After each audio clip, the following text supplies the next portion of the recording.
महाविकास आघाडीचे लोकप्रिय उमेदवार वसंतराव चव्हाण यांच्या प्रचारासाठी आवर्जून उपस्थित असलेले माजी मुख्यमंत्री कैलासवासी विलासरावजी देशमुख यांचे चिरंजीव आमदार धीरज भैया देशमुख, व्यासपीठावरील सर्व महाविकास आघाडीचे नेते पदाधिकारी, उपस्थित असलेल्या पंचक्रोशीतील सर्व महाविकास आघाडीचे कार्यकर्ते, मतदार बंधू आणि भगिनींनो,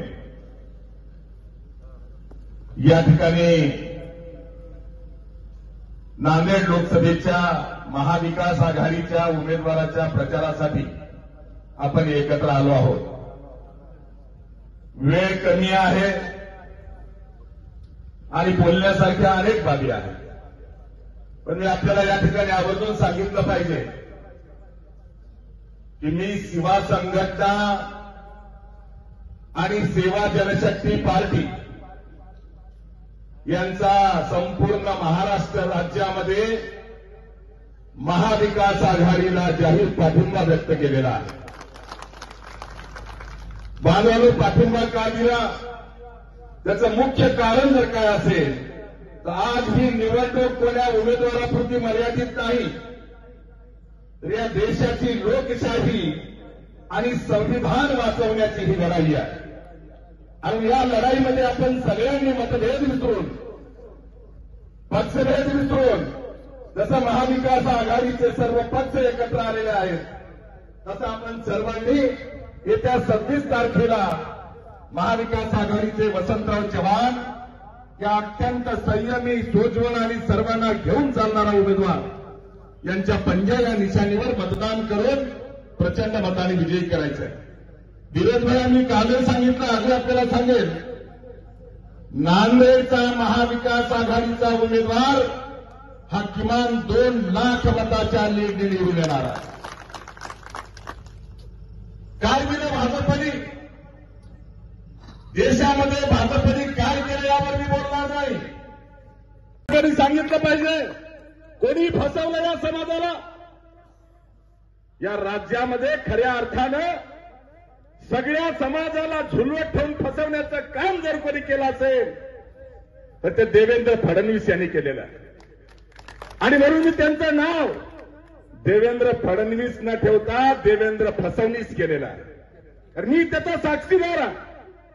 2019च्या निवडणुकीमध्ये शिवसेना भाजपा एकत्र होती आणि म्हणून त्यावेळेला माझी ही सेवा संघटना म्हणून राज्य पातळीवर त्यांची चर्चा झाल्यानंतर काही त्यांनी वायदे केले होते, शब्द दिले होते. त्या शब्दावर आम्ही शिवसेना भाजपा महायुतीला पाठिंबा दिला. या नांदेड जिल्ह्याचा महाभाग असलेला खासदार जो तुम्ही आम्ही निवडून दिला, त्या निवडून आलेल्या खासदाराला सुद्धा स्वप्नात वाटलं नव्हतं की माजी मुख्यमंत्री असलेल्या अशोकराव चव्हाणांना मी पाडून निवडून येणार आहे.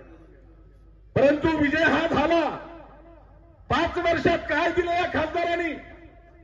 मित्रांनो, मी अनेक वेळेला सांगितलं की हा खासदार जसा या ठिकाणी आपला खासदार दिसायला वरून जेवढा काळा आहे त्याच्यापेक्षा 10 पट पोटातून काळा आहे. आणि अशा माणसाला निवडून दिलं आणि भाजप सुद्धा त्यापेक्षा कमी नाही. आरक्षणाचा मुद्दा मी सांगितला. या भागामध्ये धनगर समाज आहे, मराठा समाज आहे. माझ्या समाजाला वीरशैव लिंगायत समाजाच्या 24 जाती सेवा संघटनेच्या माध्यमातून आम्ही ओबीसी आरक्षण मिळवून दिलं. परंतु भाजपच्या महाभाग असलेल्या या माजी मुख्यमंत्र्यांनी आश्वासन दिलं होतं, धनगरांना आरक्षण देण्याचं आश्वासन दिलं, मराठा समाजाला आरक्षण देण्याचं आश्वासन दिलं. ओबीसी आणि मराठा एकमेकाच्या अंगावर सोडायचे आणि आपण मात्र खुर्ची भोगायची. ही नीती यांची आहे. धनगर समाजाला मला आवर्जून सांगायचंय, मराठा समाजाला फसवलंय. धनगर समाजाला सुद्धा सांगायचंय, बांधवले 4 दिवसापूर्वी सुप्रीम कोर्टाचा निकाल आला. काय निकाल आहे? जेव्हा उद्धवजी ठाकरे मुख्यमंत्री होते तेव्हा मराठा समाजाच्या आरक्षणाचा निकाल सुप्रीम कोर्टातून उलटा आला आणि यांनी आरक्षण रद्द केलं, वकील चांगले लावले नाही, अशा वल्गना याच देवेंद्र फडणवीसने केल्या. मग धनगर समाजाची याचिका सुप्रीम कोर्टामध्ये होती धनगर समाजाला एसटीचं आरक्षण देता येणार नाही अशा प्रकारचा निकाल मागच्या 4 दिवसापूर्वी सुप्रीम कोर्टाचा आलाय. मग का सरकार तुमचं, राज्यात तुमचं, देशात तुमचं, तरी सुद्धा धनगरांचं आरक्षण देता येणार नाही. 2004 साली पंढरपूरमध्ये प्रकाश शेंडगेला अटलजींच्या उपस्थितीमध्ये धनगरांना आरक्षण देतो म्हणून त्या ठिकाणी प्रवेश दिला. 20 वर्ष संपले, डच र करता आलं नाही. यांची नियत साफ नाही.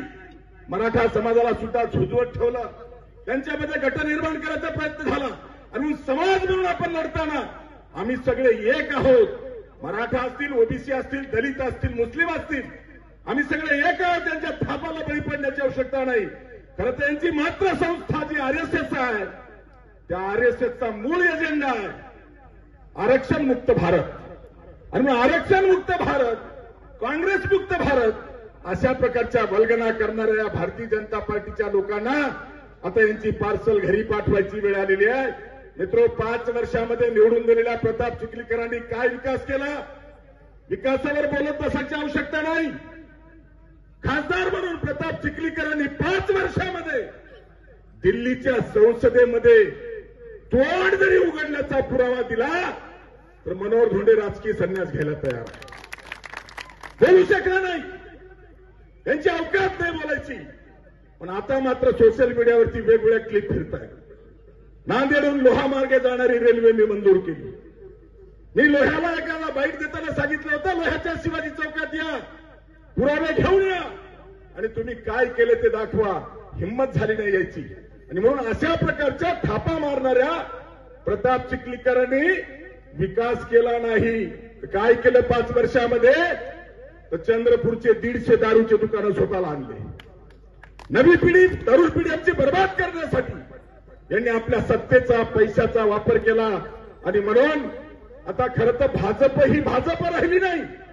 नांदेड जिल्ह्यात भाजप 3 भाजप झाल्यात. एक निष्ठावंताची भाजपा, दुसरी प्रताप चिखलीकरांची भाजपा आणि तिसरी अशोक चव्हाणांची भाजपा. मी आपल्याला आपल्या भाषेत सांगायला हरकत नाही. राहू केतूचा उल्लेख झाला या ठिकाणी. मित्र, आपल्याला माहिती आहे ग्रहमान बदलले असं म्हणतो आपण. 4 महिन्यापूर्वी याच नांदेड जिल्ह्याचं ग्रहमान बदललंय. राहू आणि केतू जेव्हा एका घरात येतात तेव्हा अनिष्ट असते. आणि प्रताप चिखलीकर नावाचा राहू 6 घरं फिरून भाजप नावाच्या 7व्या घरात स्थिर झालाय. आणि पिढीभर एकाच घरात राहिलेला अशोक चव्हाण नावाचा केतू आता रात्रीतून उडी मारून पुन्हा त्याच भाजपच्या घरात आलाय. आणि म्हणून राहू आणि केतू, प्रताप चिखलीकर आणि अशोक चव्हाण हे दोघंही भाजप नावाच्या एकाच घरात आलेत. म्हणून नांदेड जिल्ह्यावर अनिष्ट आहे. अनिष्ट जर आपल्याला बदलायचं असेल तर उद्याच्या 26 तारखेला तुम्हाला आणि मला एकजुटीनं, कोणाच्या मान अपमानाची अपेक्षा न करता, गटातटाची, गावागावात गट असू शकतात, पण हे सगळं बाजूला सारून देश वाचवायचा असेल, बहुजन, ओबीसी, दलित, आदिवासी, शेतकरी, कष्टकरी आणि उपेक्षित लोकांना न्याय द्यायचा असेल तर बांधवांना आपण एकजुटीनं 26 तारखेला पंजा या निशाणीवरती मतदान करून वसंतराव चव्हाण यांना प्रचंड मताने विजयी करायचंय. मी 15 जिल्हे फिरून आलो. रात्री मी सांगितलं महाराष्ट्रातली हवा आपण बघितली असेल. मी स्वतः अनुभव घेतला. मी 15 जिल्ह्यामध्ये गेल्याच्या नंतर मला लक्षात आलं नांदेड आणि लातूरचाच उमेदवार नाही, 48 पैकी महाविकास आघाडीचे 35 उमेदवार राज्यामध्ये